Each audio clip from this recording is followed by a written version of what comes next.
여러분 안녕하십니까? 2월 26일 일요일 UBC 프라임 뉴스입니다. 지난밤 남구의 상가와 주택가 세 곳에서 화재가 잇따라 발생했습니다. 30분 안에 반경 60m 이내에서 발생해서 방화 가능성에 무게가 실리고 있습니다. 선우석 기자가 보도합니다. 남구 달동의 한 초등학교 옆 4층 상가 건물이 시커멓게 걸렸습니다.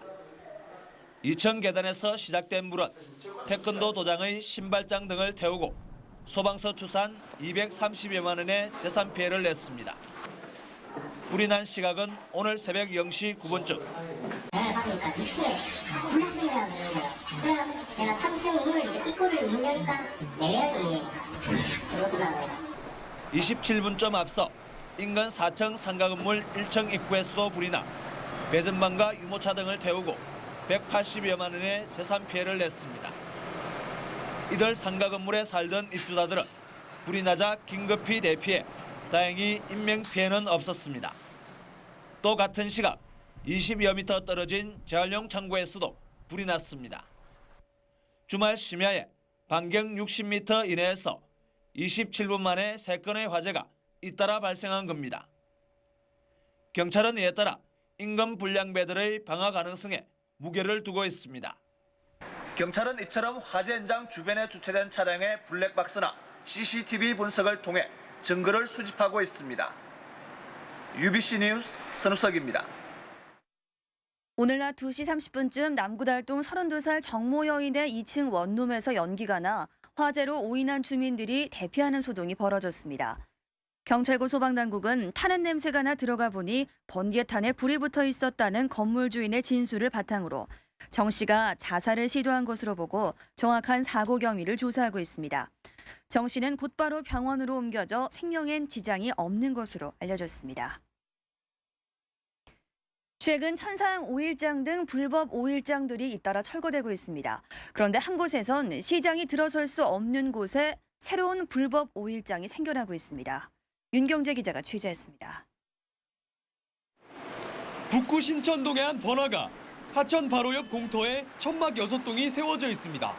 천막 한켠엔 민속 오일장 입점 상인을 모집한다는 현수막이 걸려 있습니다. 직접 전화를 걸어봤습니다.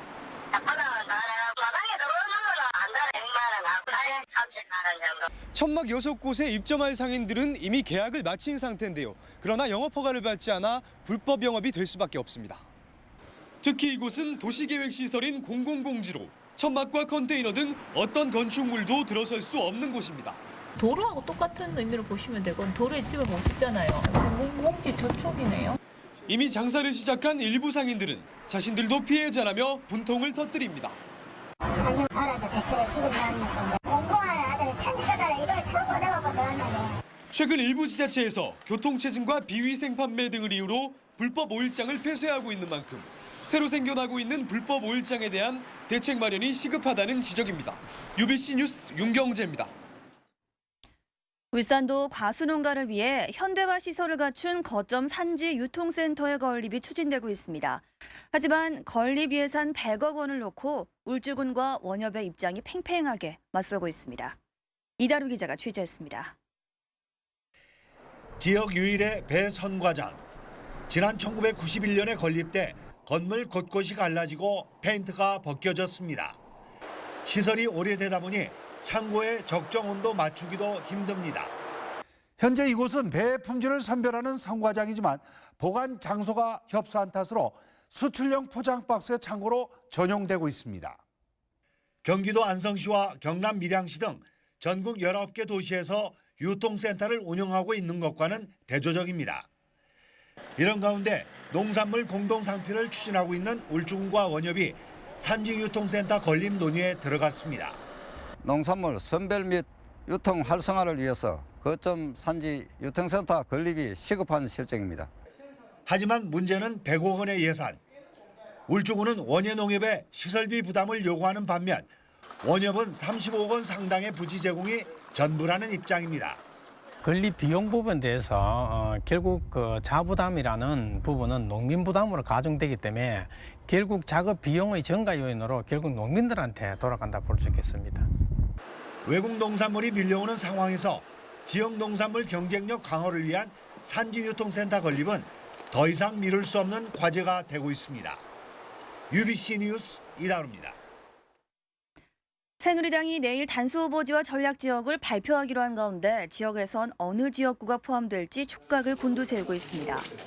당초 단수 후보지로 발표될 것으로 보였던 남구을은 박중식 예비 후보가 후보 철회서를 오늘 오전에 제출해서 절차상의 문제로 내일 발표에선 제외될 것으로 보입니다.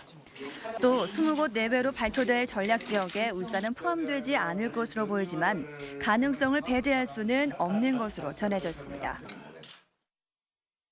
국립산업기술박물관 울산유치범시민운동본부는 오늘부터 남구 삼산동 롯데호텔 입구에서 대국민 서명운동에 들어갔습니다. 유치운동본부는 다음 달 말까지 롯데백화점과 성남동 젊음의 거리, 그리고 울산대학교 앞 등에서 시민 서명을 받을 계획입니다. 또 기업과 학교, 시군구 등과 연계해 시민 30만 명의 서명을 받아 산업기술박물관 울산유치를 위한 대정부 청원운동에 나설 예정입니다. 주택 청약 가능 지역이 해당 시군에서 도 단위로 확대되고 같은 생활권인 광역시와 도는 하나의 주택 공급 단위에 포함됩니다. 국토해양부는 이 같은 내용을 골자로 한 주택 공급에 관한 규칙 개정안을 내일부터 시행한다고 밝혔습니다. 이에 따라 울산 지역에 거주는 울산뿐 아니라 부산과 경남 지역에 건설되는 주택도 청약할 수 있게 됐습니다.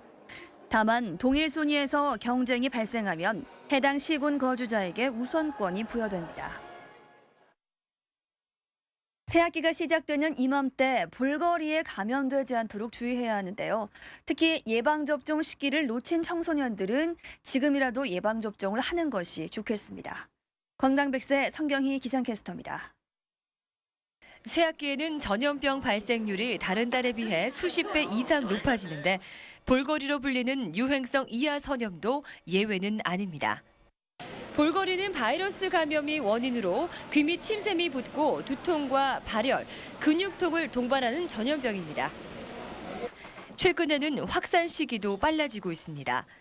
10월과 2월 사이 볼거리 환자 수가 지난해에는 전년 대비 72%나 늘었습니다. 또 소화기에 많이 걸리는 것으로 알려져 있지만 지난해에는 고등학생이 가장 많았습니다. 볼거리 예방 백신은 2번 접종해야 하는데 현재 고등학생들은 1번만 접종을 했기 때문입니다. 실제로 볼거리는 18살까지도 감염될 수 있는데 사춘기 이후 걸리면 고환염이나 난소염을 일으킬 수 있습니다. 볼거리의 경우 MMR 접종으로 12개월에서 15개월 사이에 1차 접종을 하시고 4, 6세에 추가 접종을 하셔야 합니다. 추가 접종을 하지 않으신 소아청소년들 경우에는 빠른 시간 내에 추가 접종을 하시는 것이 좋겠습니다. 볼거리 바이러스는 공기와 타액을 통해 전염되는 만큼 새학기에는 손 씻기 등의 개인 위생 관리를 철저히 해야 합니다. 건강 100세 성경입니다. 울산 현대 호랑이 축구단이 오늘 현대중공업 사내체육관에서 올 시즌 출정식을 겸한 울산 현대축구단 2012 팬즈데이를 가졌습니다. 행사에 참가한 팬들은 선수들과 함께 4팀으로 나눠 댄스 대결과 종이 비행기로 문답하기 등의 다양한 게임을 즐겼습니다. 김호건 감독은 철퇴 축구로 K리그뿐 아니라 아시아 챔피언스리그 우승도 함께 노리겠다는 포부를 밝혔습니다. 작년 시즌에 좀 아쉬움이 많았습니다. 올해는 꼭 우승으로서 보답하겠습니다. 팀에 또 이제 ACL이라는 큰 대회가 있기 때문에요. 저희 선수들 모두 2대에서 준비 잘해갖고 작년 한 해보다는 더욱더 좋은 목표를 가지고. 울산 현대는 시즌 출정식을 팬들과 함께하는 등 올해도 팬들에 대한 서비스와 소통을 강화할 계획입니다. 모비스가 KT를 시즌 첫 4연패 수령에 빠뜨리며 5위 굳히기에 들어갔습니다. 울산 모비스는 오늘 동천체육관에서 열린 프로농구 부산 KT와의 홈경기에서 함지훈이 15.7 리바운드로 활약한 가운데 75대 59로 승리했습니다. 모비스는 함지훈이 합류한 이후 8승 1패로 파죽지세를 이어가며 27승 25패를 마크해서 6위 인천 전자랜드와 승차를 한 경기 차로 벌렸습니다. 남은 정규리그 2경기에서 모비스가 1승을 하거나 전자랜드가 1패만 하면 5위 자리를 확정짓게 됩니다. 동구청이 다음 달 말까지 9천여만 원을 들여 동구 주전동 일대 3,600여 제곱미터에 9홀 규모의 파크 골프장을 조성하기로 했습니다. 동구 지역에서는 처음 문을 여는 파크 골프장은 무료로 운영되며 골프장 운영과 관리는 동구 생활체육회 소속 파크 골프연합회에서 맡게 됩니다. 끝으로 날씨입니다. 내일 영남지방 고기압의 영향으로 대체로 맑겠습니다. 울산지방 아침 최저 기온은 영하 2도, 낮 최고 기온은 8도로 예상됩니다. 해상에는 구름이 많이 낀 가운데 눈 또는 비가 오겠고 바다의 물결은 남해동부와 동해남부 전 해상에서 1.5에서 3m로 일겠습니다. 다음은 주간 날씨입니다. 울산지방 다음 한 주 동안 비가 오락가락할 것으로 보입니다. 28일 자정을 전후해서 비가 오겠고 주 후반부에도 비가 올 것으로 보입니다. 그 밖의 날은 고기압의 가장자리에서 구름 많은 날이 많겠습니다. 또 당분간 큰 추위는 없겠다고 울산기상대는 예보했습니다. 세상에 이런 회사가 있습니다. 17년 동안 노사분규 한 번 없었고 수출이 매출의 90%가 넘고 많은 학교와 병원을 세운 기업. 제가